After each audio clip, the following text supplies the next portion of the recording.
Aquarium కొనాలి అనుకుంటున్నారా? అయితే ఈ విషయాలు ముందు తెలుసుకోండి. ప్రస్తుతం చాలా మంది ఇంట్లో అక్వేరియంలు పెడుతున్నారు.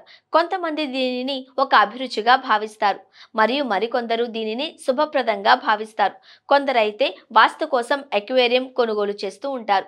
అయితే చేపలను పెంచే ముందు దాని గురించి సరైన సమాచారం తెలుసుకోవడం అవసరం.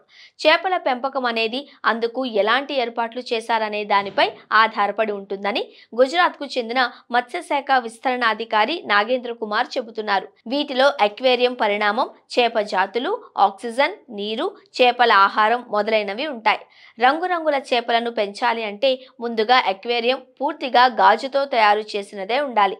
చేపల ఇంటిని ఎంచుకునేటప్పుడు దాని ఎగువ ఉపరితలంపై నీటి వైశాల్యం పెద్దదిగా ఉండాలనే విషయాన్ని గుర్తుంచుకోవాలి.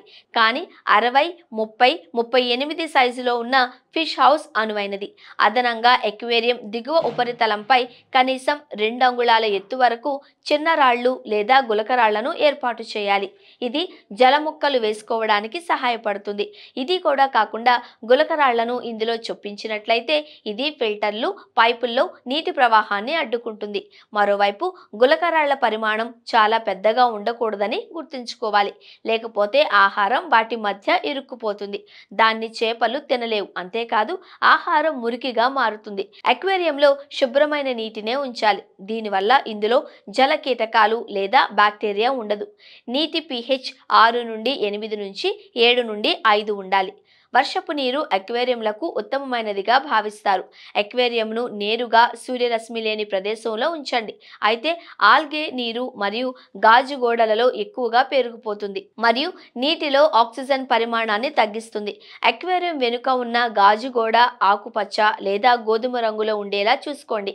అక్వేరియంలో నీటి ఉష్ణోగ్రత 22 నుండి 30 డిగ్రీల సెల్సియస్ మధ్య ఉంటుంది.